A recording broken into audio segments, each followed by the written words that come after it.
everyone. Thank you. We're going to begin the public hearing for Tuesday, May 16th, 2023. Could we please have roll call? Commissioner Tedesco? Here. Commissioner Pinter? Here. Commissioner Baca? Here. Commissioner O'Dorisio? Here. Commissioner Henry? Okay, if everyone, I would please rise and join me in the Pledge of Allegiance. I pledge allegiance to the flag of the United States of America and to the republic for which it stands, one nation, under God, indivisible, liberty and justice for all. We have a motion to approve the agenda. So moved. Second? A motion and a second.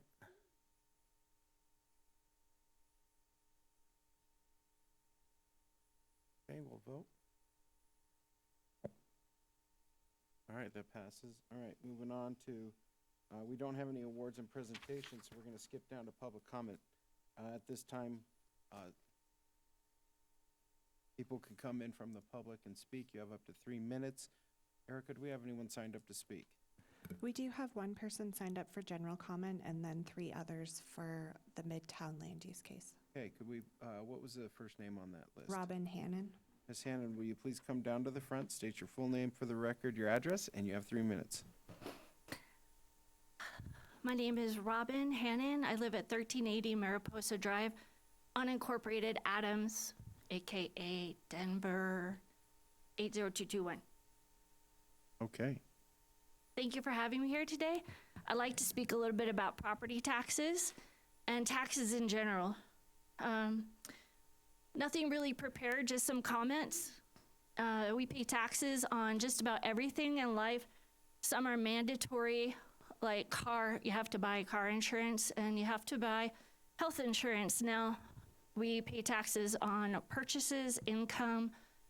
We even pay taxes on retirement, and after death are anyone that inherits from us taxes as well. We pay into the system at every turn. Income tax season, property taxes due this year are about $700 more than last year because my property keeps getting valued above and above and above, even though we're not going to be selling it anytime soon, so we won't be seeing the benefit from that. We have to pay it. My neighbor who bought their house in 1958 for $10,950, they're paying a total of 1/5 their total home purchase in taxes every single year. At some point, we get to retire from working because we've paid into the system. And I believe at some point, we should have an end to our property tax because otherwise, we're always, it's possible that the county can put a lien on our house if we're unable to pay and then take our home. And that is not ownership. That is really renting from the county. And I believe it's an overreach of the government. And we need to do something about the valuation for everybody across the board, especially those who cannot be here during the day because they work 40-hour week like me. And an alternative to that, again, is I'm asking you to do at least just once a month, please hold a Board of County Commissioners meeting in the evening so that other people who work 40-hour weeks can attend. Thank you. Thank you very much, Ms. Hannon. Okay, is there anyone else signed up? Those the other 3 you said are for the land use hearing? Yes, for the Midtown case. Is there anyone that would like to speak now during the, I guess, open mic time that is not signed up and that does not want to speak about the land use hearing later? Seeing none, we're moving on. All right, elected official communication. Do I have any elected officials? Okay, is that a no? Okay, got it. Moving on to the next thing is our consent calendar. Do we have a motion to approve the consent calendar? Move to approve. We have a motion. We have a second? Second. Commissioner Baca? Yes. Commissioner Pinter? Yes. Commissioner Tedesco? Yes. Commissioner O'Dorisio? Yes. Okay, moving on to new business. County manager.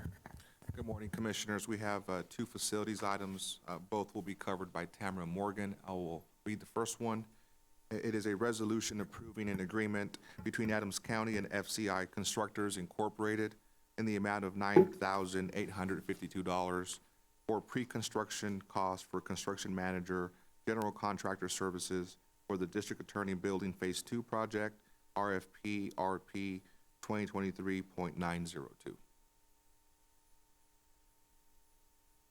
Good morning, Commissioners. My name is Tamara Morgan. I am a project manager in the Facility and Fleet Department. As noted by the county manager, this request is for the approval of the construction management general contract services for the District Attorney Building Phase 2. Concept designs have been developed to reuse areas currently or recently vacated by probation and allow for further expansion of office space on all the floors for better utilization and workflow. This project supports the district attorney's staff as they support the needs of the constituents in Adams County. A formal request for proposal was sent to 13 general contractors who have been pre-qualified for CMGC services, and proposals were open on March 9th, 2023. The county received 5 proposals. After an evaluation by committee, it was determined that FCI constructors met all the criteria set forth in the RFP and will provide the best value for the county. The recommendation is to award an agreement for CMGC services to FCI Constructors, Inc. for the Adams County District Attorney's Building renovation project for pre-construction services in the amount of $9,852. The guaranteed maximum price will be finalized prior to construction. Thank you for your time. Are there any questions? Any questions? Commissioner Baca. Thank you, Chair. This is just fresh in my memory because we've been going over purchasing policies. So I have a question about process. Under consent, we approved several amendments. At a glance, 2 of them are greater than $400,000. And then this one's coming under county manager for approval at $9,852. Can you help me with the process and why? Is it triggered by dollar figure? Yes, Commissioner. Generally, any new projects are going to be in your new business category, and this project specifically is on pre-construction. So that's the work that's done before you will see the big construction contract come, and that will be in that above $1 million piece. Okay, I appreciate that. And then $9,852 seems a little low. So what is our procedure? Is it pre-construction? Is there there's no design work at this stage? Not at this stage. This is the determination of work scope and all of those things prior to launching into the full design piece. Okay, thank you. I Tamara, did you appreciate want that. to add to that? Yeah, and this is actually for the construction manager, general contractor. There is a design architect that is actually doing the design portion. This is a support function so that they actually have the opportunity to see about constructability and those things that a contractor can actually help in terms of the design to make it more simplified. Okay, I appreciate that. Thank you. Anyone else? Seeing none. All right. Thank you. We'll come back to the commission for discussion and or action.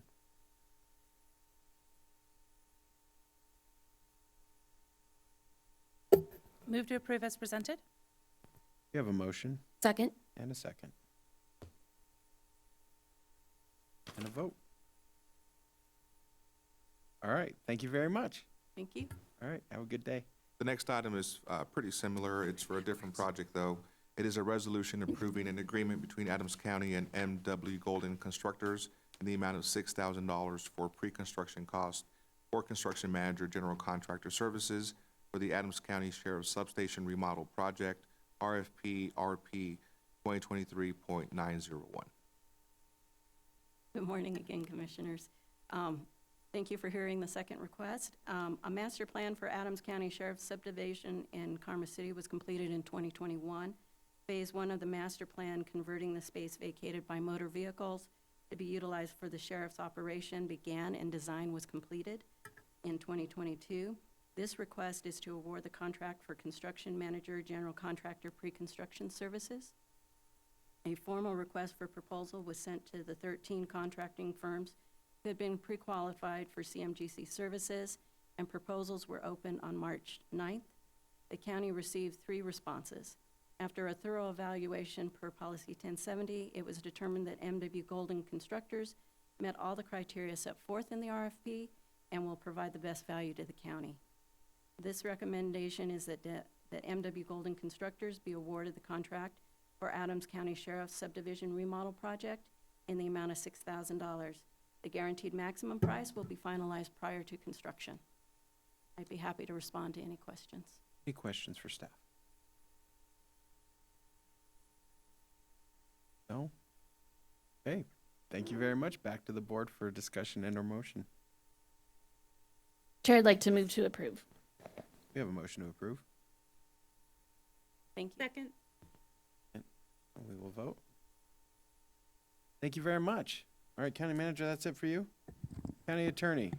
Good morning, Commissioners. Although this item did not make it on your agenda, I would ask that we go into executive session today pursuant to Colorado Revised Statute 2464024B for the purpose of receiving legal advice regarding purchasing policies. Okay, we have a motion.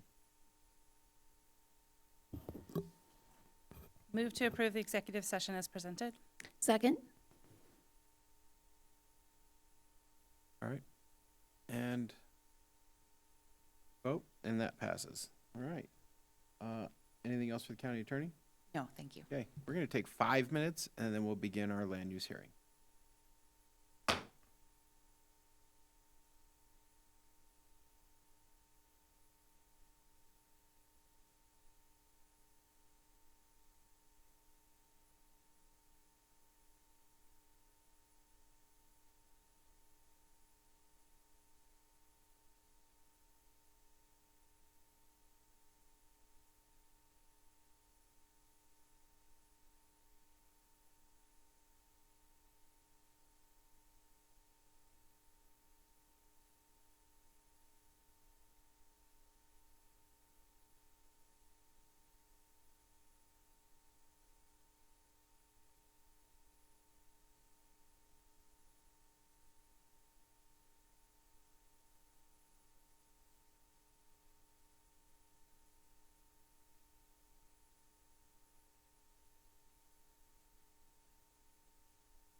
Okay.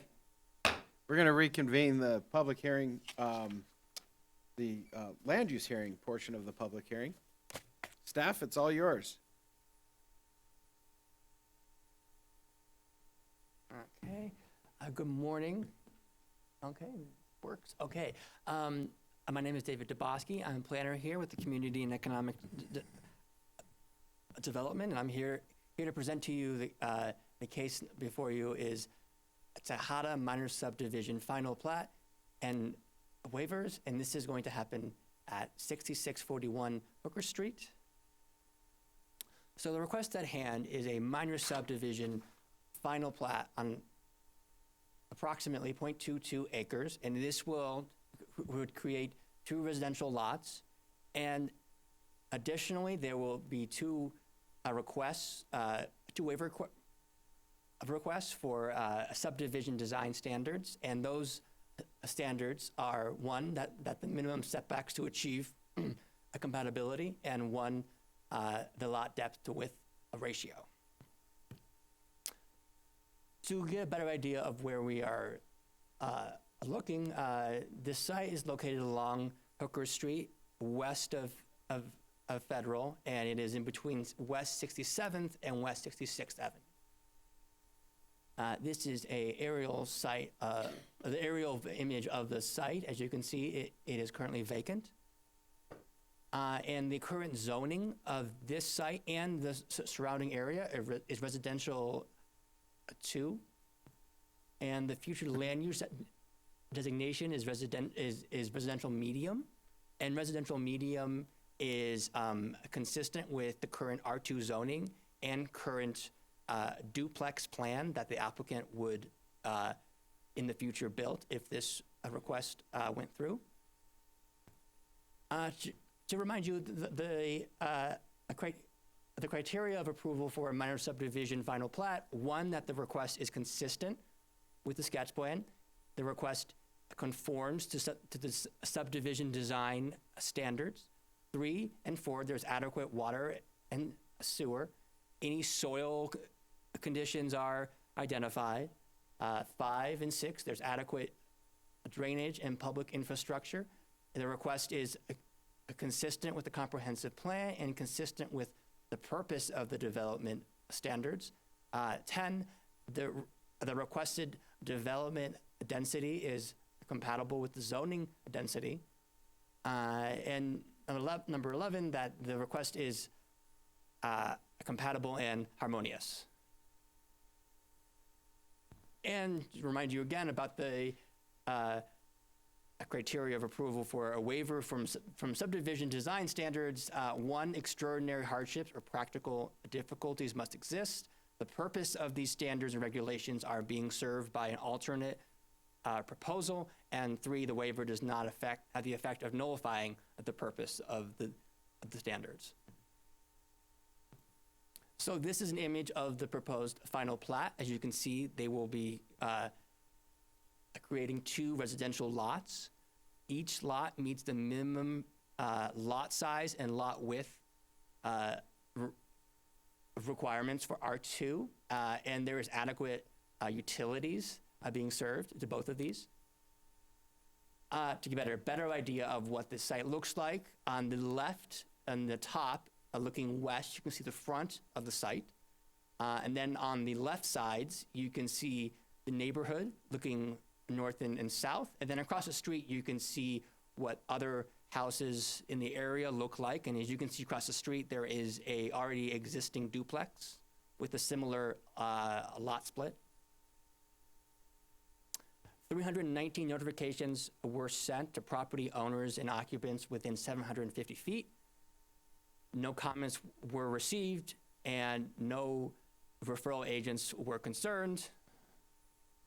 This case went to a planning commission on the 27th. It was approved 5-0 with 11 findings of fact and 1 note. There were no comments from anyone. And just to summarize, this subdivision would meet R2 standards. It is compatible with the comprehensive plan. It is harmonious and compatible with the area, and there is adequate water and sewer in the area. So staff is going to recommend approval of the subject request, PRC 2023-9, with 14 findings of fact and 1 note. And here are the recommended findings of fact and the 1 note. Okay, thank you. Okay, thank you very much. Do we have any questions for staff? Okay. Would the applicant please come forward? Okay, sir. Would you please state your full name and your address for the record? Manuel Tejada, 14643 East 26th Place, Aurora, Colorado. Mr. Tejada, do you have anything to add? No, everything's pretty much explained. Been working on this project for a couple of years now, so. Any questions for the applicant? All right, seeing none. Thank you. Thank you very much. Is there anyone in the audience that was signed up to speak on this matter? Anyone in the audience that did not sign up that would still like to speak on this matter? Mr. Tejada, you can have a seat. We're good. Okay. Thank you very much. All right, bring it back to the board for discussion and or motion. It looks like we have, hold on, I'm trying to see. Commissioner Tedesco, you. Thank you, Mr. Chair. I move for approval of the subject request PRC 2023-9 with 14 findings of fact, 1 note to the applicant. We have a motion. Second. Commissioner Pinter seconds, and we vote. All right, it passes. Congratulations. Good luck with your project, sir. Next up.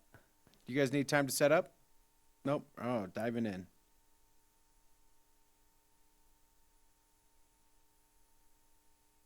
Good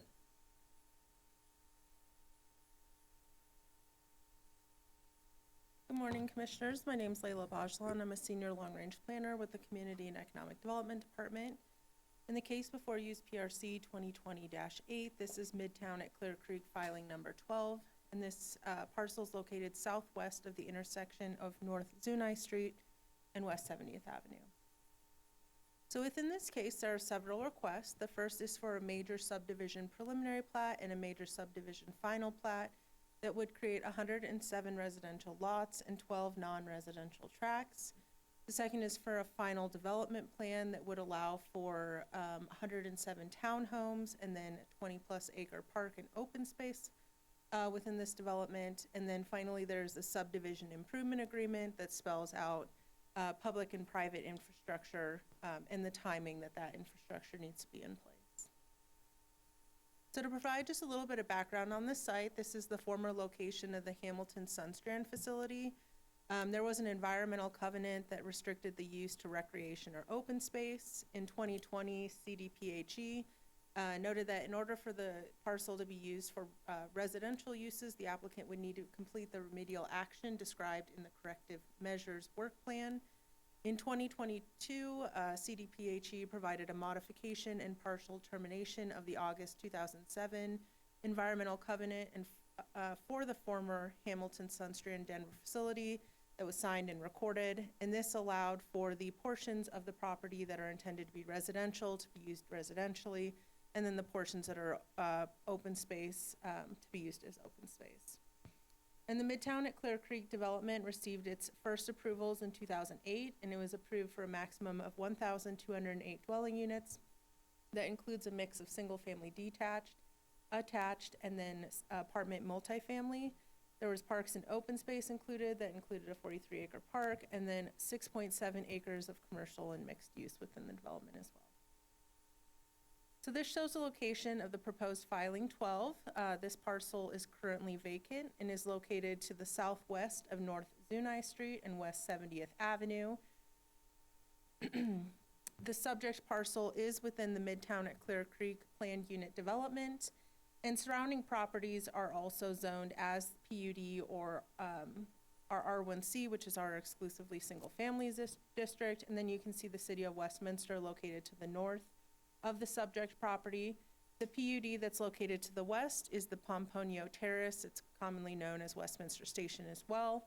That is a separate plan unit development, but this is the most western portion of the Midtown at Clear Creek development, and you can see the developed portions of Midtown to the east of the subject property.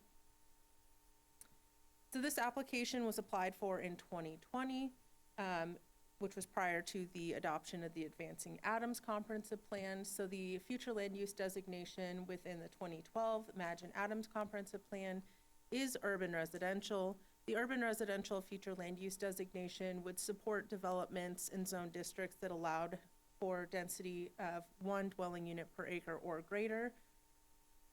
And then all surrounding properties, with the exception of some parks and open space to the southwest, do also contain this urban residential future land use. And again, all the property in gray is within the city of Westminster to the north.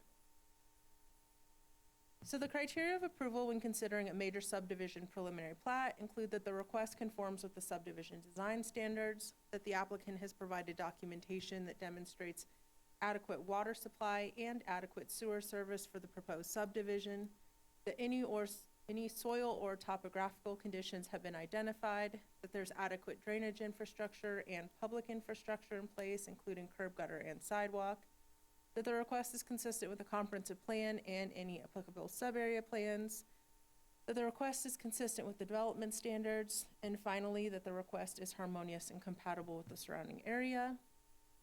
And then when looking at the criteria of approval for a major subdivision final plat, it includes that the request conforms with the preliminary plat, that the request conforms with the subdivision design standards, that the applicant has provided documentation that demonstrates adequate water supply and adequate sewer service for the proposed subdivision, any soil or topographical conditions have been identified, that there's adequate drainage infrastructure and public infrastructure in place. So this shows a overview of the proposed final and preliminary plat. This is 107 residential lots that are proposed to be used for townhomes, and then there are 12 non-residential tracts that are proposed to be used for drainage, open space, private drives, and landscaping. So you can see the townhomes are located on the north and the west of this subject filing, and then there's a significant amount of open space on the southeast corner. Bryant Street is proposed to be the only public street within filing 12. All of the streets and alleys are private drives that will be owned and maintained by the HOA or the Metro District within Midtown. And then this entire filing will be serviced by the Metro District for water and sewer, and they are provided water by Denver Water. And the Division of Water Resources has signed off that they do have adequate water supply to service this proposed subdivision. So in looking at the criteria for a final development plan, it includes that the request is in conformance with the comprehensive plan and any applicable sub-area plans, that it's in conformance with the development standards, it's consistent with the approved preliminary development plan on the property, and finally, that it shows compliance with any approved plans and development standards for the subject property. And the final development plan is the final step in creating a plan unit development. It does spell out the allowed uses, the housing types and design, lot dimensions and setbacks, parking requirements, and the open space that is provided for a plan unit development. So for filing 12, the housing types and design, they are proposing 107 townhomes with a max height of 45 feet. This is consistent with all other single-family attached or detached units within Midtown. And there's a maximum density of 16 dwelling units per acre.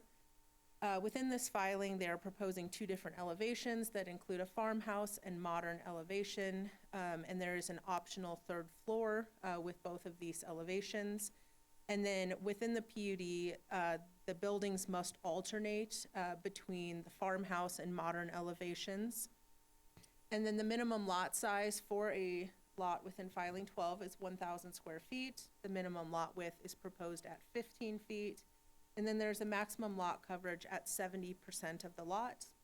And then minimum proposed setbacks include a front of 20 feet if located on an arterial, a front of 15 feet if fronting on a collector, and then 10 feet if not fronting on a street, so an internal lot. There's a 5-foot side setback, 0 foot for internal, so those attached units, and then a rear setback is proposed at 15 feet for these townhomes.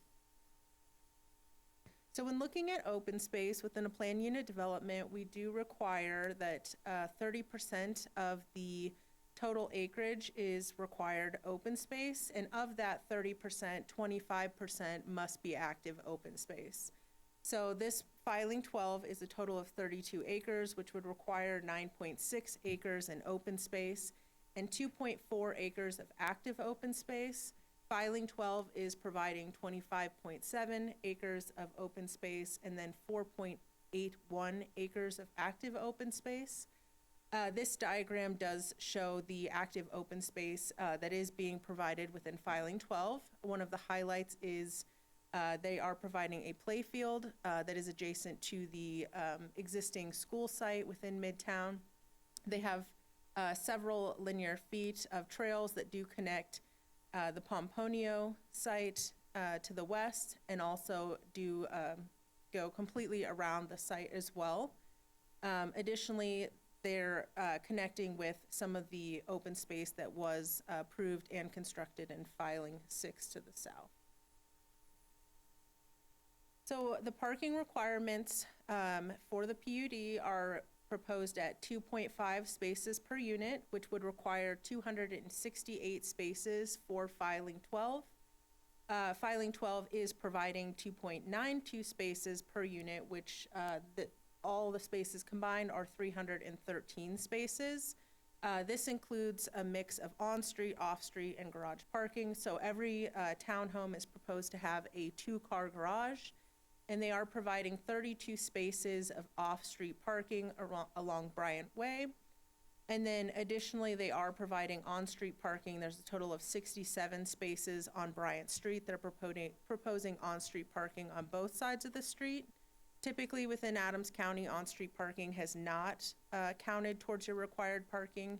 However, there has been a precedent set within Midtown that on-street parking has been counted towards their required parking. So to be consistent with past filings, they are meeting all the parking requirements for the Midtown Clear Creek development. So here are a couple images of the subject site. This is looking to the southwest from the existing school site. The site is vacant and is fenced off, so it was a little difficult to get pictures, but this is looking at some of the homes within the adjacent development at Pomponio, and then the existing, or the vacant filing 12 site. This is looking to the southwest, again at filing 12. This is looking from West 70th Avenue. And then this is looking to the south from West 70th Avenue. You can see downtown Denver in the background, and then you can see the existing portions of Midtown to the southeast, and this site is currently vacant. The applicant has been approved for inert fill and grading permits, so there is some earthwork being done on the property, but the applicant has been approved for that. So during the referral period, staff notified all property owners and occupants within 1,000 feet of the subject site. We sent out a total of 809 notifications, and we received 25 public comments. Of this public comment, 3 were in support, noting that this would be an improvement in the area. 4 comments were in opposition, stating opposition to the height of the buildings, a lack of adequate parking, concerns over density, and then the need for open space within the area. And then 18 comments were not necessarily in support or opposition, but they did provide concerns pertaining to the open space, the quality of open space provided, the lack of parking, the timing of the build out of the park and open space, and then the proximity of the proposed townhomes to their lots. Along with the public comment, staff was provided a petition that was signed by 238 individuals within the Midtown development that requested that the developer be held accountable for previous commitments and that the park improvements be enhanced. It's important to note that a lot of these public comment did come from either the residents of the Pomponio Terrace Plan Unit Development, and this is the westernmost portion of Midtown, and those buildings would be up against Pomponio Terrace. And a lot of these comments did come from existing residents of Midtown. Initially, the applicant was proposing a fitness stair and a sledding hill for their active open space. Due to significant pushback from staff, public, and some referral agencies, the applicant has since provided that playfield, which did take care of a lot of the public comment. And since we received that revised open space, we did not receive any public comment on this request. So during the referral period, we also notified several referral agencies. The Midtown at Clear Creek Metropolitan District was initially in opposition to this request. They provided comments stating that they had not agreed to take over maintenance or ownership of the open space or landscape facilities. The applicant has worked with the Metropolitan District and has come to an agreement which has been provided within your packet. A lot of this was pertaining to the open space, and the applicant or the developer is providing the playfield and is also installing the playfield as well. So the Midtown at Clear Creek Metropolitan District and the developer have signed an agreement, and that is provided in your packet as well. Adams County Fire and Rescue District had initial concern due to ensuring adequate fire suppression and fire access within filing 12. So parking is proposed on both sides of Bryant Street, which does not allow for adequate fire access. However, the fire district allowed for East 69th Place, which is proposed to be a private drive, to be considered as the fire access because it does meet the minimum 30-foot clear width rather than Bryant Street. So the fire district had no concerns once the guarantee of East 69th Place as a fire access has been proposed. And Tri-County Health Department did provide initial concern due to the contamination of the former Hamilton Sunstrand facility property. CDPHE, or Colorado Department of Public Health and Environment, has confirmed that the remediation was complete and the site is safe for residential uses and open space uses, which satisfied both entities' comments. And this case was heard at the Planning Commission on April 27th, and the Planning Commission recommended approval with a vote 6-0 with 9 findings of fact, 3 conditions, and 2 notes to the applicant. The preliminary plat is the only case that was heard by the Planning Commission. The final plat, the subdivision improvement agreement, and the final development plan are only being considered by the Board of County Commissioners. So that's why there is a discrepancy within the final findings of fact between what the Planning Commission recommended and what is in your packet. There were no members of the public there to provide comments in support or opposition to this request. And the Planning Commission had some concerns as far as one of the streets was named Canosa Street, and there is a Canosa Street to the west as well. Staff has since revised that to be Bryant Way, so that concern has been taken care of. Additionally, there were some concerns and questions on the contamination and the parcel being safe for residential uses. The applicant was able to respond to all of those, and CDPHE has signed off that the site is safe for residential uses and open space were provided. So staff today recommends approval of the subject request with 20 findings of fact, 3 conditions, and 2 notes to the applicant. And here are my recommended findings of fact. Recommended conditions, and then recommended notes to the applicant. And that concludes my presentation. I'm available for any questions. Any questions for staff? All right, I see. Okay, Commissioner Pinter. Thank you. Thanks for letting me raise my hand instead of trying to find the button. Just a question, Ms. Bajalan, just to clarify your comment, when you were talking about the Midtown at Clear Creek Metro District, who was originally in opposition, they did eventually sign an agreement for park and open space maintenance. I just want to make sure, like I was looking at the packet and trying to reconcile it with your comment and just make sure I was understanding that. The opposition Yes. came prior to the signing of the agreement. Yes, that is correct. So the comments that they provided in opposition are within your packet. Additionally, the agreement with the developer is in the packet as well. So once the developer revised the open space and provided the play field, so they're installing it, and the Metro District is agreeing to take over maintenance and ownership of that. So that comment has been satisfied. And whatever costs associated with that, they have resolved amongst themselves. Yes, yep, and we did include the cost of the parks and open space in the subdivision improvement agreement, so the county has collateral for that as well, because there was a discrepancy between the Metro District and the developer. On the costs. Yes. Yeah, yep. that makes sense. Does that also guarantee some timeline? Yes, that does. So the subdivision improvement agreement does spell out the timeline, so the applicant is allowed 3 model homes. But all the park improvements will have to be in before Block 1 buildings receive their certificate of occupancy, and I believe that's a total of 47 townhomes. Right. And our staff is fully aware of that and will hold the certificate of occupancies until the agreements are complete. Yes, yep, we do review that when we are reviewing building permits. Great, thank you. I'm going to ask a point of clarification. So can you repeat that? The conditions of before the 47, the COs for the 47 first units, what has to be complete before then? So the subdivision improvement agreement spells out everything. However, all park improvements will have to be completed by CO of the first block. So that's the first 47 townhomes. Right. And that means that nobody's moving into these new houses until the park is done. That is correct, yep. They are allowed 3 of the model homes that will be completed, but those would be non-livable units. Right, okay. And the reason I bring that up is because that's something that the neighborhoods have demanded, they've asked for years. And the commitment we made to them is nobody will be moving into these new units until that you have your park. That's accurate? Yes, that is within the subdivision improvement. So in the subdivision improvements agreement, they're required to complete all initial park improvements, which is grading and then all of the hardscape trail prior to COs on Block 1.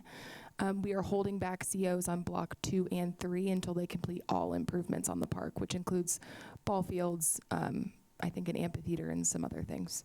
So they're going to have the trails before or at the time of Block 1, and then the rest of the larger improvements in the park, like the ball fields, are going to be before the rest of the units can move in. So I believe that's around 150 different units. Sorry. Okay. Yeah. So I guess my question then is, what's the timing on all that? Because I don't know if I feel comfortable with that. I thought everything was supposed to be done at the park before people moved in. The timing on that is going to be 2 years from today. So that's 2025, May 16th, 2025. Here's what I meant by the timing. And we could have the applicant come forward too and answer some of these questions. Yep. My question will be, when will the phase 1 of the park be completed that allows them to move 47 folks into the 47 units? And then what's the delay between phase 1 of the park and phase 2 when we allow the next 120 to come? Or what was it? Not 120, whatever it is. We're going to ask the applicant to come forward. How's that?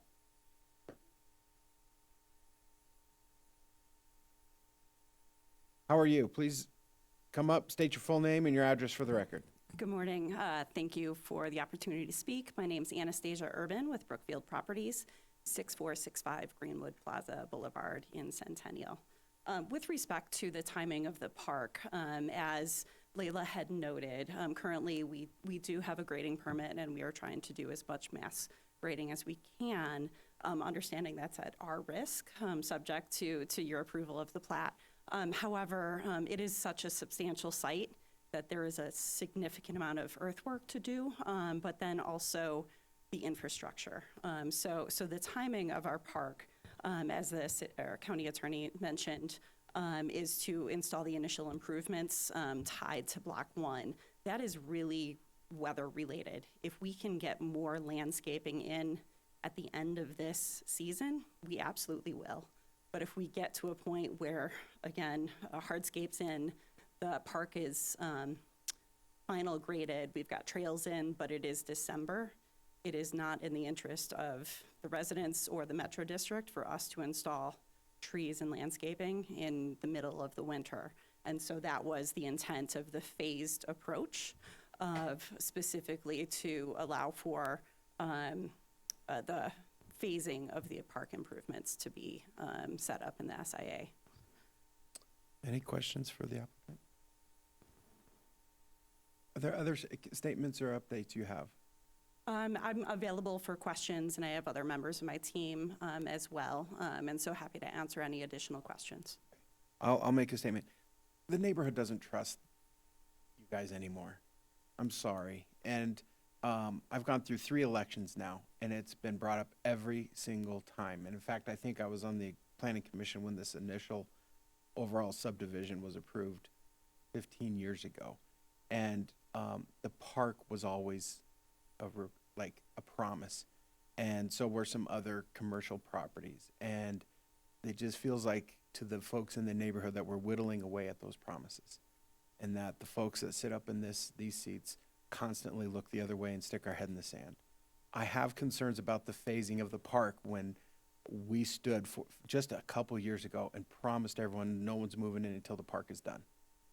And now I'm concerned about the lack of, about moving even 47 folks or units opening up until the completion of the park. If I may offer Sure, of some course. additional comments and conditions that we've agreed to. We initially submitted this application in 2020, right? A long road to go through the process, refine our site plan, and also work through the remediation requirements to make sure that the site was clean. And I think Layla included some timeline of the remediation timing of that technically delayed completion of that park. We had to complete remediation in order to do what we're doing. And we also have part of our team here who was with the CDPHE and can answer additional questions on the remediation. So that was one reason for why the park could not be completed sooner. Additionally, not only is the county requiring us to post a bond for completion of those improvements, we're posting over $4 million just for the park and landscaping with the county. We also were required to post a bond with Metro District. In the last year and a half, we've gone back and forth with Metro District, heard them loud and clear, but ultimately was able to reach an agreement with them on the improvements that they were looking for, but then also their agreement. So not only do I have an SIA with the county, but I have an agreement with the Metro District with respect to timing. The challenge of doing all of the completion of the park, 100% all landscaping, is with respect to, having a park complete, and quite honestly, home sales help finance improvements too. So they're tied together.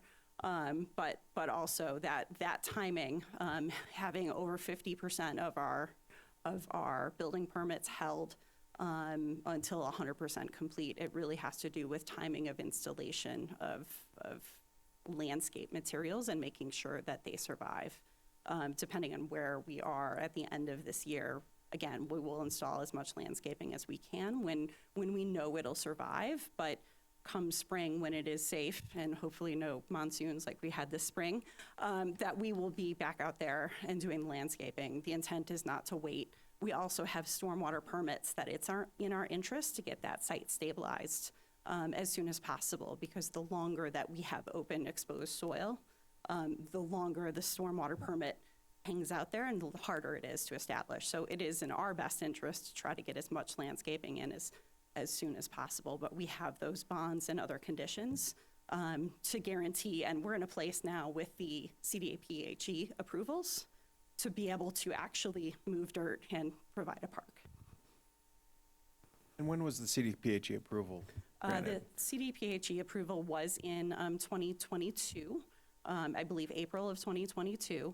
But then soon after, that's when we started pursuing the grading permit, and then other permits. Again, those we understand are at our risk. So, we're taking a risk to start that earthwork in order to deliver that park sooner. But we also have utilities to install and streets to install and everything that we're going to do concurrently as soon as we get the necessary approvals associated with the county for those as well.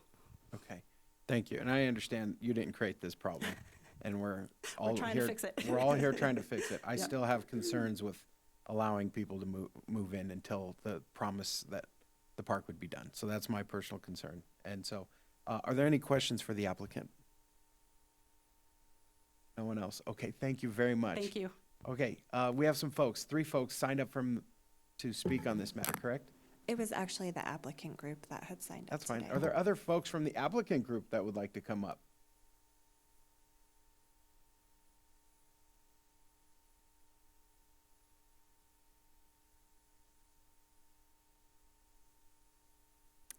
Good morning, Morning. Commissioners. Eva Mather, Norris Design, 1101 Bannock Street, Denver, Colorado, 80204.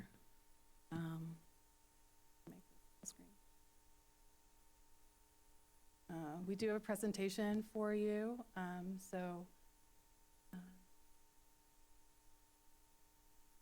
maybe I need my glasses.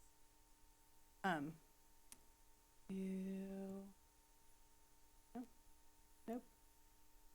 Full screen?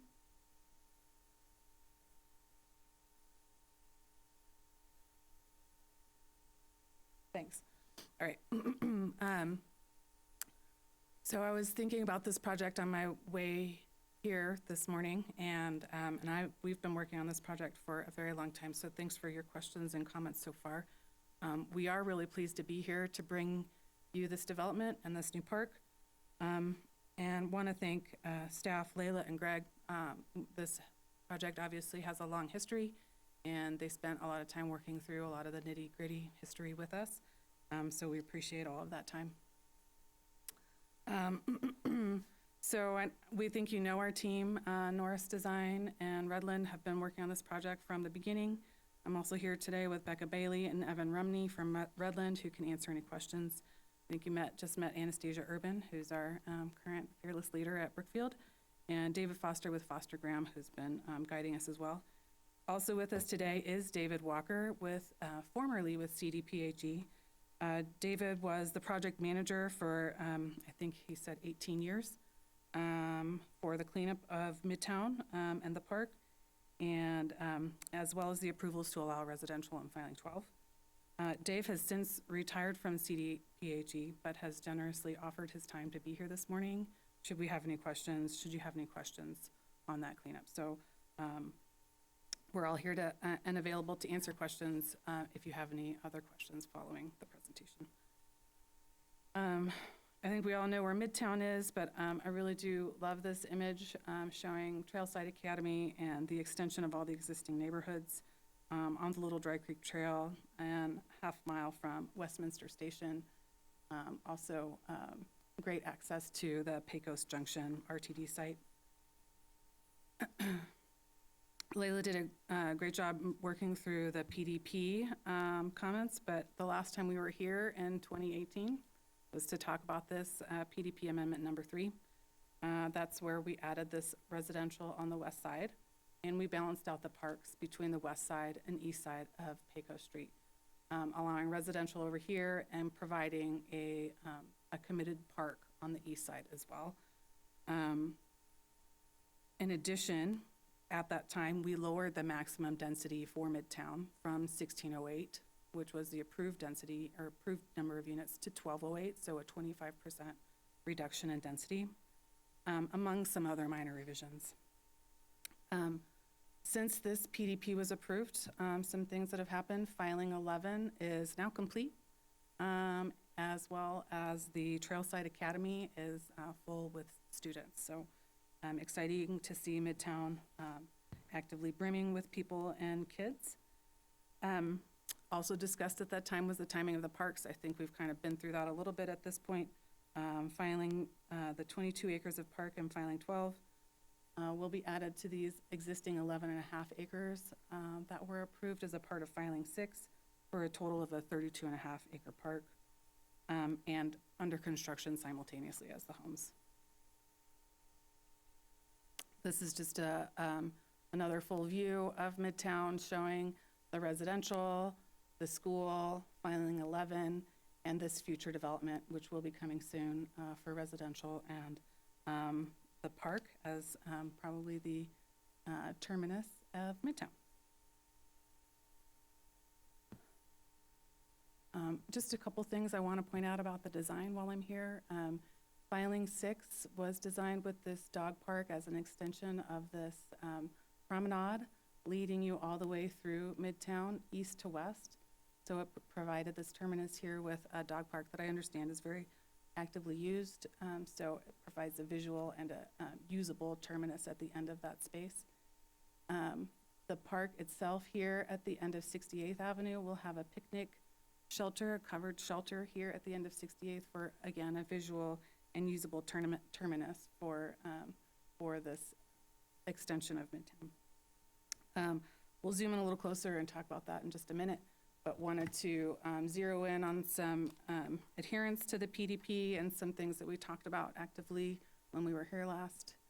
We committed to no more than 11 acres of residential, 21 acres of open space being added as a part of filing 12, and then this 21 and 11 and a half creates a 32 and a half acre park, and 4.8 acres of this must be considered active.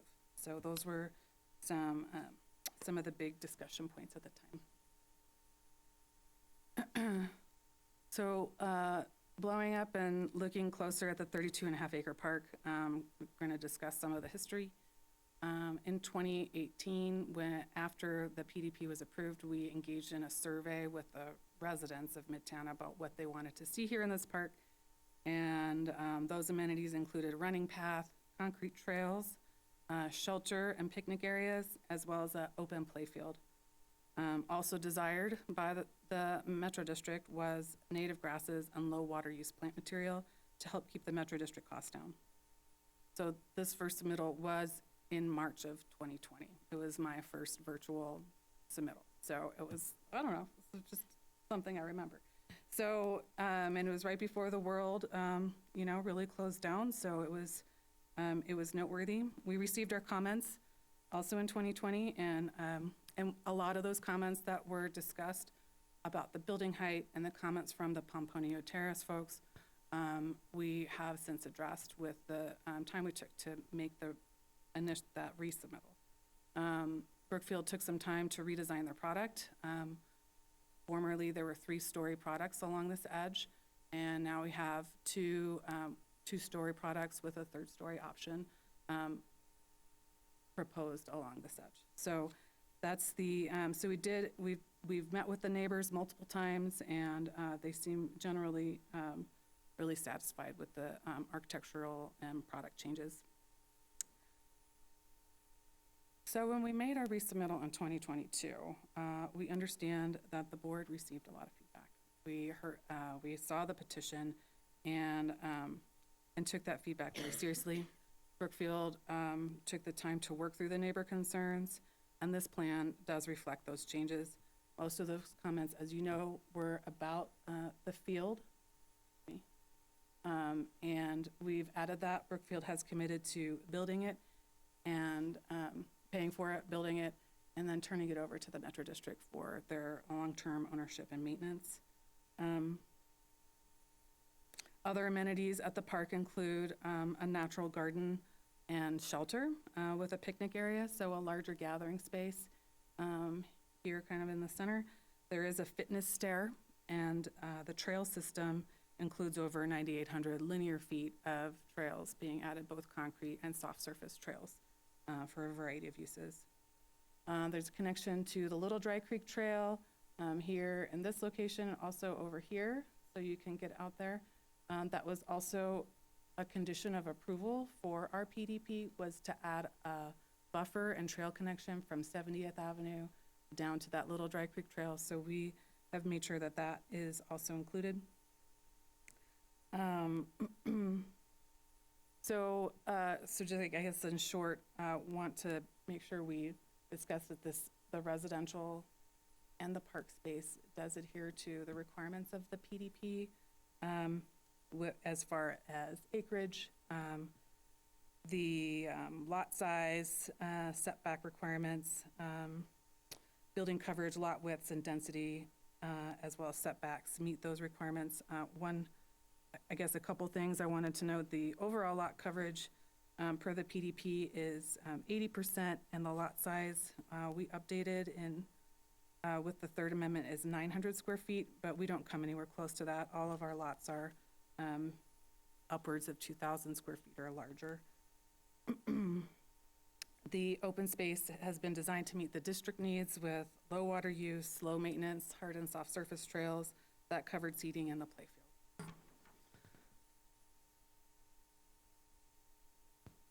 Layla did touch on the parking, so I'm just gonna make another note here. The requirements of the PDP note that Midtown shall provide 2.5 spaces per unit overall.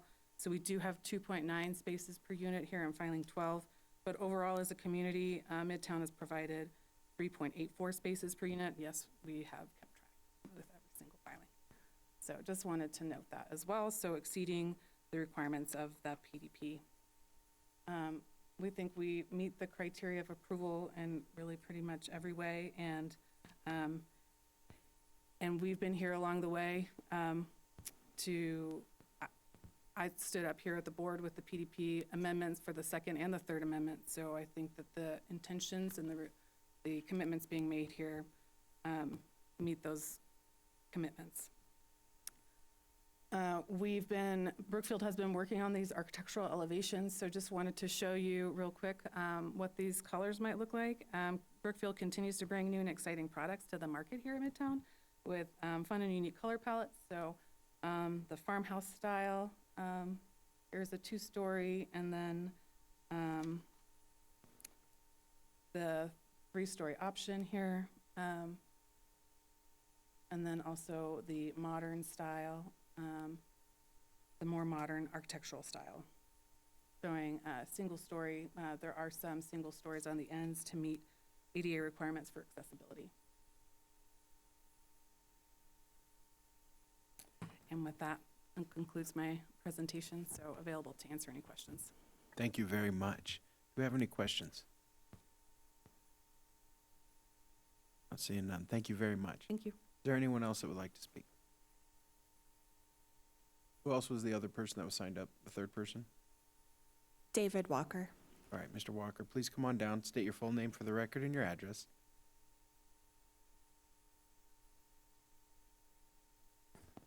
Good morning, Commissioners. My name is David Walker. I live at 11285 Ranch Place, which is the Adams County part of Westminster. I am recently retired from the State of Colorado Health Department, where I was the project manager for the Hamilton Stunstrand site remediation. Basically started it with the site around 2005, while it was still being overseen by US EPA, and it was still owned by Hamilton Sundstrand. Around 2007, a company called Arcadis purchased the environmental liability for the site. They didn't buy the property, they bought the environmental liability. And they were busy cleaning up the soil and the groundwater site since about 2008. I wanted to make that clear that Brookfield Residential purchased the property as part of their overall thing, but they were not the responsible party for the remediation of the groundwater in particular, and the original remediation of the soil at the site. Let's see, my primary reason for being here is to answer questions that you might have. The other things I would like to just bring up are some nuances of the site. Basically, Brookfield, again, was not responsible for groundwater. They were responsible for doing the extra soil remediation that they needed to do to create the residential parcel. The original cleanup plan was not to have residential on the site. It was to be all park. Through various requirements of the people, portion of that property they requested to become residential. The reason that it's that little shape that it is primarily because that's the portion of the original industrial site that was rarely or didn't really get used for industrial purposes and wasn't very contaminated. Brookfield did a very conservative job in doing the soil remediation required to make it residential. To answer the question that I get asked at most public meetings for all my sites is, would you live there? And the answer to that question is, I would be very comfortable living there. and also comfortable having my children or grandchildren living. So it gives you an idea. I was responsible for overseeing the work that they did, approving the plans and the remediation reports. I didn't do it by myself. Adams County was involved. Other members of my group were also involved, and my boss. So it wasn't a unilateral decision on my part. Second thing before answering questions, I just want to make clear is that Brookfield was not responsible for groundwater remediation. The reason for the delay in the park was basically the State Health Department and Arcadis trying to do the remediation of the groundwater beneath the site. The area where the park is, there was actually not much groundwater contamination beneath the residential parcel. Most of the groundwater was beneath the parkland. The area that's going to be the park was a spider web of compressed air lines that were used to bubble air into the groundwater beneath the site. They were there, it was a spider web all over the surface, and they couldn't make it a park while all that stuff was there. Arcadis did a wonderful job, and believe it or not, 10 years is an incredibly fast time to clean up groundwater, and they did. It's now all the groundwater beneath the site and down gradient of the site meets state standards. There's an area about 1 acre way in the south part of the park that doesn't meet it yet. So again, the delay in the open space may have partially been Brookfield, but it was primarily to allow for the remediation of the groundwater. Yeah, I think, again, very conservative. Brookfield always did what they were requested to do, so, and then some. So that's my advertisement for Brookfield. I'm not being paid for that, and I would have said that as a state representative. Thank you very much. Any questions from the board? No, thank you very much. I appreciate your work on the project. Is there anyone else signed up? That was everyone. Okay, is there anyone in the audience that did not sign up but would still like to speak? Come on down. Ms. Hannon, feel free to come to the mic, state your full name and address for the record, and you have 3 minutes. Robin Hannon, 1380 Mariposa Drive, Denver, Colorado, 80221. Glad I was here today because I didn't realize you're going to expand this so much in an area where only 1,000 feet around those people were notified. However, we had 2 grocery stores closed in that area. None have replaced them. There's going to be an additional tax on deputies' times, which there are already 40 deputies down per what it should be staffed fully. Additional people means extra tax. When I say tax, I mean time needed for the deputies, public safety, in that, public works. How about the sidewalks? How about all of the things they're gonna need to take care of? Because there are so many people crammed in here now, and I don't care how much remediation you've done.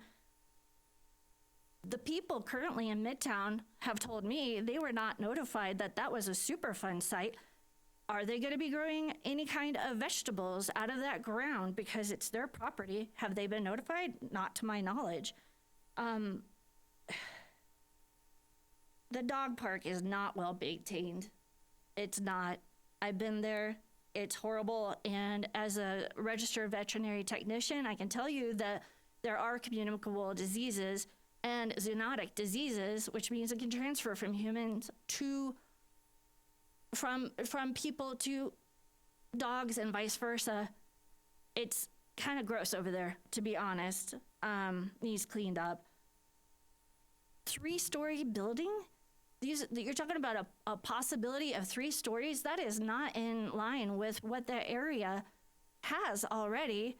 And you're gonna further cram people in with not enough services already and no plans for that. I was told by Midtown people that they were promised a grocery store. Never got that.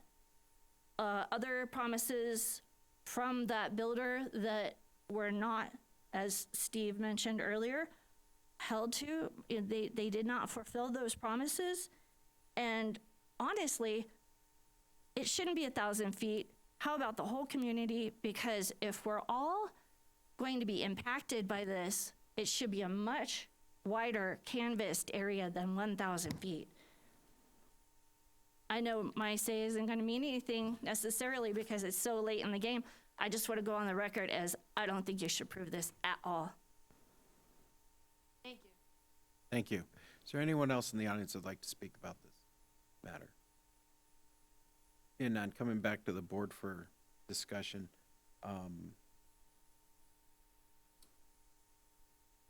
see no one's hand up. I have a question for the applicant. Again, I'm sorry. How hard would it be for us to modify the agreement to say that we have to complete the park before we get COs? And the reason I say that is because the promise was, before you got involved in this project, that people would be able to walk out, the new folks would be able to walk out and enjoy the park in its entirety. And at one point, we had discussed not allowing even the permits until the park was done. And Brookfield was like, no, give us a chance to do it concurrently. Nobody's gonna move in. When they move in, the park will be done. And I have concerns about the phased approach with the park. And to say that selling these units in order to pay for the park is a really big stretch when this is the final thing for the whole project to be done, and a promise that has been made for over a decade, and where the folks feel like we've whittled away at those promises. And so I have some concerns again, like, would you be willing to make a change to that so you get your COs upon completion of the park? It's a challenging ask, I'll be honest. We had worked very hard of trying to find a phasing approach that, obviously, subject to your final approval for the SIA, but it was also a concern of the Metro District, quite honestly. And understand they're not, kind of here today, but that agreement that we worked out with the Metro District specifically took months back and forth, once we finally reached, a park design. And so really it has to do with the challenges of installation of landscape material, when right now our schedule is probably hitting that approaching winter point. And so, and again, we have taken the risk to start the earthwork, and all of the earthwork out there. We are working on the whole site together. We're not exclusively just prepping the home sites. We are, we've started the park site, and we're doing as much as we can to be as prepared as possible. But to say that we can't have either building permits or full COs until the full site is completed is quite challenging, and quite honestly not prepared to unilaterally agree at this moment. Probably want to confer if that's actually a condition. But again, there are timing specifications built in with the Metro District agreement too, because they understand that seasonal variability to install the landscaping, and we want the landscaping to be installed at the best possible moment, because we will turn it over to the Metro District, and we want it to survive, and they want it to survive. So trying to get it open, we can say, the hardscape, the trails, what we are comfortable with from a weather perspective, that's what we put in that first phase one. Quite honestly, right now on schedule, we're looking at hopefully, starting a model later this season, and then, model opening in December or January. So it'll take some time, but again, I think just have concerns of, once we hit December, we probably can't safely install plant material until March if we're lucky, but potentially May or June. So that's a long time to kind of potentially sit on our hands if we're held to that restriction. Yeah, and that's a whole year away. I will, and I appreciate it. Again, I think you're doing the best you can with this. And so I've expressed my concerns. I'm not sure I can support it unless we have, and just so you know, at first it was, do we make a condition of the whole plan until the park is done? And the answer is no. And then the question is, can we make it a condition of the building permits until the park is done? And they're like, no, let us work on it concurrently. So all I'm talking about is the CO. won't be released until. So we look like you have a lifeline coming to help you out here. And again, you're doing a great job. Thank you for this. And this is just the weight of hundreds and hundreds of neighbors pushing this for literally over 10 years. So you're doing a great job. Sir, could you please state your full name and your address for the record? Yeah, David Foster, 360 South Garfield, here on behalf of Brookfield. Thank you for the time.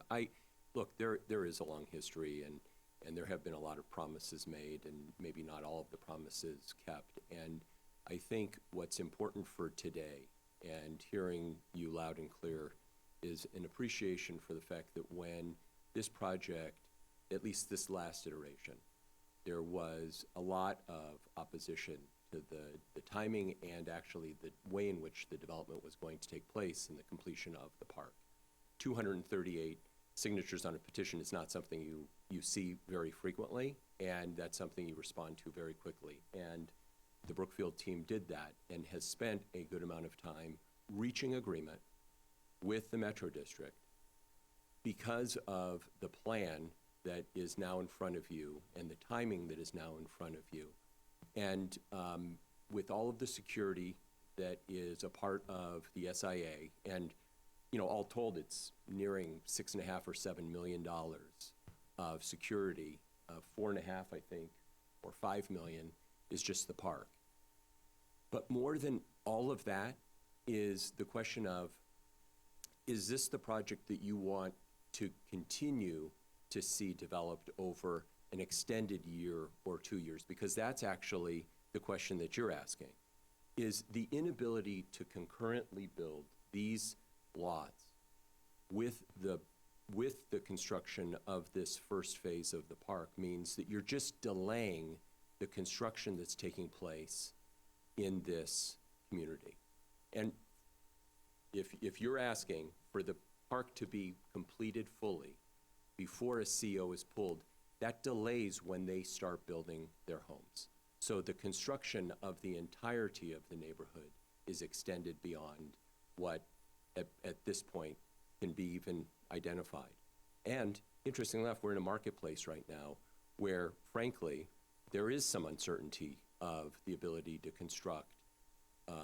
And the fact that Brookfield is here today saying we would like the ability to move forward and construct these first phase of the project so people can move in, so that they can move into the county, that these units can be made, not necessarily affordable, but that they are units that people can move in and achieve home ownership in the county in a more timely fashion, because God only knows what's happening in this marketplace if we delay it any further. So it seems like it's been an agreement that's been worked out between the Metropolitan District. It's an SIA that has been negotiated with your staff as well.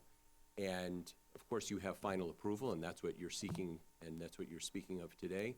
But we'd ask that you would uphold the agreements that have been negotiated and agreed to and are in front of you today. Commissioner Baca. Thank you, Mr. Foster. Commissioner Baca. Right. Good morning. Thank you, Chair. Thank you for being here, to the project team and to the resident. I'm going to start with Anastasia real quick. So can you go over, I heard you'll build the 3 models, start concurrently the construction of the park and residences. Is that correct? That is correct. We've already started prepping for The the earthwork. park, and quite honestly have approval from Crestview for the sanitary sewer. So again, we are doing as much as we can possible. Ideally, in a perfect world, I would be standing here last December, and I would have more confidence to do what Commissioner Tauricio is asking. But it's May, and construction season is well underway, and quite honestly, yes, it's a year away from May, but we are only 4 or 5 months away from landscape installation, and so that is our risk that we did put in some flexibility as much as possible to accommodate for those weather conditions. Given where we are in May, So again, there was a lot of thought put into, you know, trying to phase out, because we understand that you do want controls of how many and, you know, how many building permits, and you know, thought we did the best we can to balance both needs, right? So again, tried really hard, both with Metro District and, you know, the draft of the SIA to be able to give controls, but allow, you know, normal construction process to happen. And again, if I could install all the landscaping this late fall, we absolutely will. Late fall gets super risky. And again, we don't want to install something that will fail short-term or long-term for the Metro District, so. Okay, so with construction, you're looking at installation of the park in the early spring of next year at the earliest. For final landscaping. For final landscaping. Yes, because the way the SIA is currently drafted, there's a definition of initial phase of the park. And so that's basically all of the earthwork is completed, you know, so the grading is done. The soft surface trails will be in, so you can use all of the trail connections, hard surface, so the plaza, you know, near the playing field. And then, you know, again, after approval, we'll have more certainty of our schedule too. That we'll have a better idea of, you know, kind of bidding that. But we've actually started actively bidding the landscape work for the park too. So we have a contractor. We will have a contractor shortly on board, because we bid it in phases. Right now, the grading and sanitary is underway, but you know, until we receive approval on the FDP, I don't have an approved, you know, technically approved construction set yet. So, but we're doing everything we can to ensure the park is, you know, as complete as possible at the end of this construction season, or end of this growing season. Okay, So. I appreciate that, Anastasia, and I appreciate the chair asking the question if the amenities can be installed first, followed by the residential structures next. And I appreciate disruption, Chair, just as much as anyone else. I think that if we are going to set an expectation of that, then we need to have a policy discussion at the board level and direct staff to start having those conversations earlier on. It's very difficult, I think, at this point to have that type of change when agreements are signed to change horses and try to put the amenities before construction, because that's not, I'm trying to mitigate expectations here of what is it that we want to see as a board, what can we approve? And I think we got to this point based on our own direction and procedures that are in place. Doesn't mean I agree with it, but I think that's where we're at today, is that concurrently the park, I appreciate you stating that landscape bidding is already going out. We're seeing a boom here in the Denver metro area. Always good to be in sooner rather than later when it comes to that. I think it's also very standard practice, and I appreciate Brookfield and our staff working with the applicant and also working with the residents. It's very common to see concurrent and or phasing of projects going in. And so today I do support that. I do support that we stick with this plan for the applicant to go back, renegotiate a contract for amenities first, to have that land with the Metro District. We will further delay this entire project. That doesn't make affordability. We say a lot on this board that we want predictability for our builders and our developers, our residents, especially when it comes to service delivery. And changing midstream, I don't think at this point is going to help anyone. So I do support the concurrent. And what I also heard, also common practice I'm seeing more and more at municipal levels, is having bonding in place. And so I understand that you put up bonding to Adams County. So my understanding of that is that if the developer is unable to complete the landscape, Adams County then would, in essence, cash out the bond. We would step in, then you also bond it out with the Metro District. So I feel confident that we're covered. And I think, Chair, that this goes back to process and our expectations with staff on these discussions. So some of the other items, so thank you, Anastasia, for being here. I will say that several commissioners, this is a newer project to me. I think this is the first time it's come to me in its entirety. So I appreciate the background on this. And there's been several commissioners for this Midtown area, the neighborhood, not just Midtown. And the resident is absolutely correct, is that I'm glad that staff is here. I'm glad the resident is here. Developers, is that we need grocery stores in that area. We're putting in density and we need to actively recruit. I'm really disappointed this year. We went for a county revitalization bill. That bill was not heard. That would have been a tool for the resident that's here, would have been a tool for the county. Similar, a more common terminology that you might be familiar with is urban renewal. That would help the county, and I think that would help developers. And just really disappointed we didn't get to have that presented this year during the legislative session. But I'm glad that the economic development staff is present and understands the need in that area. What else do I have? I have not heard if there's someone from staff that can address additional taxes for sheriff or the sheriff's office. I did not hear that from Sheriff Claps when I met with him. In the letter from Reaganborn, in the packet. So is it intended just for this area or?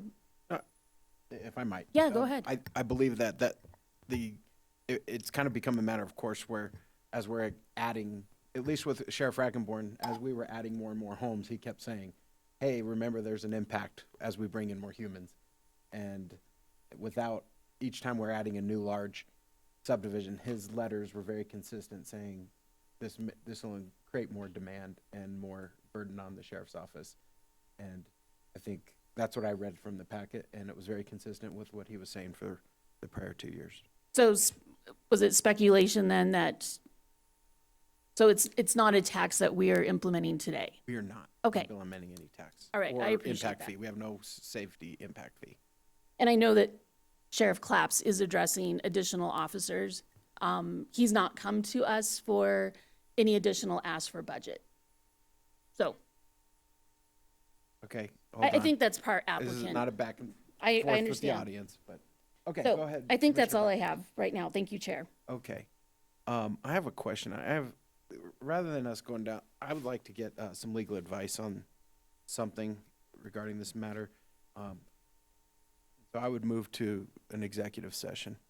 Pursuant to Colorado Revised Statute 246402-4B for the purpose of receiving legal advice. Second. A motion and a second. Commissioner Odericio? Yes. Commissioner Pinter? Yes. Commissioner Baca? Yes. Commissioner Tedesco? Yes. Okay, we're going to take a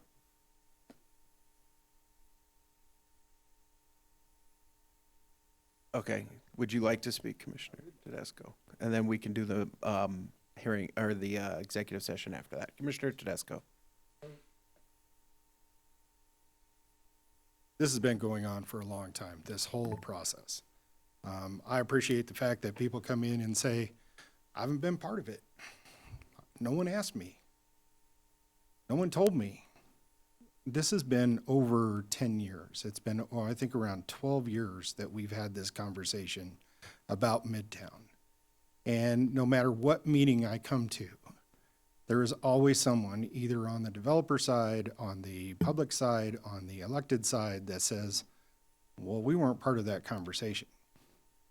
This has been an ongoing conversation for over a decade, and it has involved multiple people.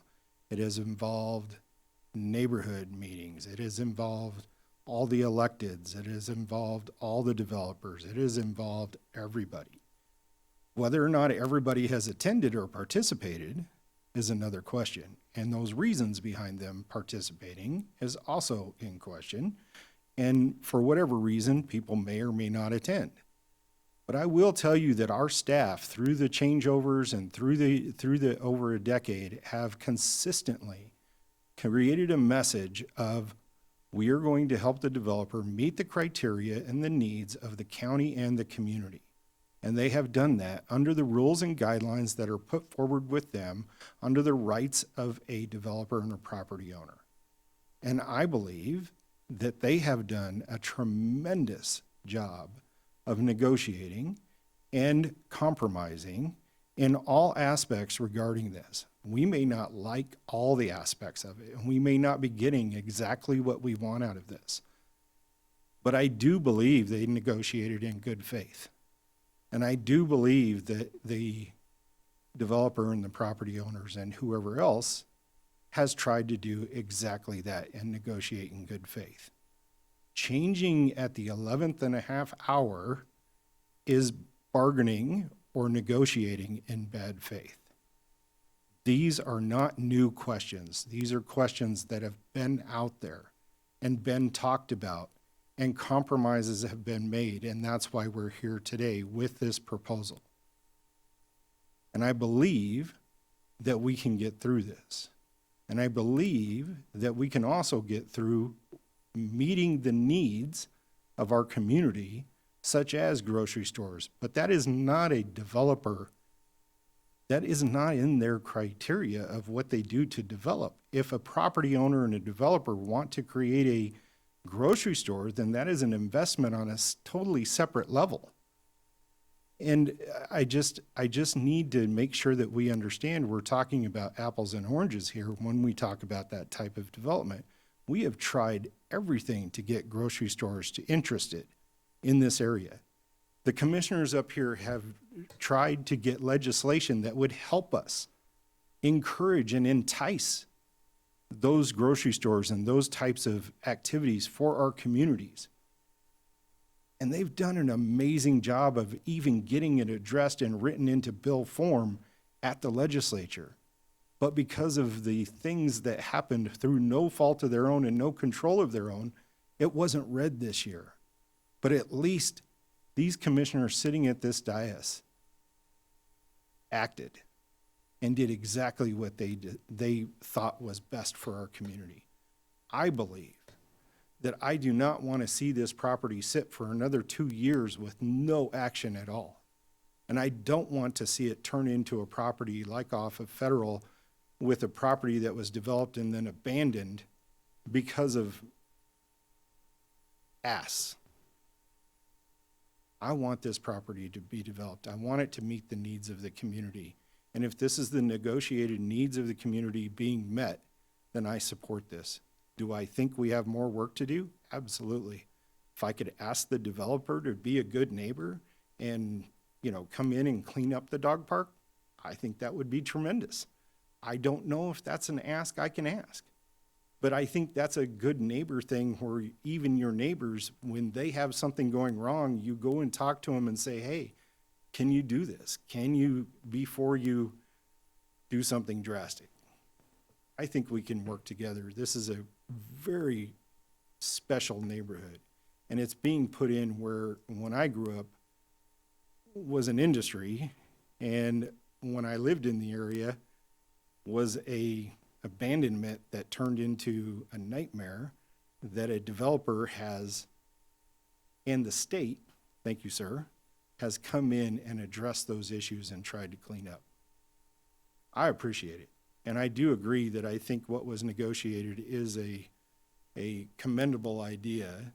Do we have more work? Yes, but I could support it as it was presented. Thank you. We're going to take a 5-minute recess, and we'll meet for executive session. We'll be back.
Okay, we're gonna reconvene.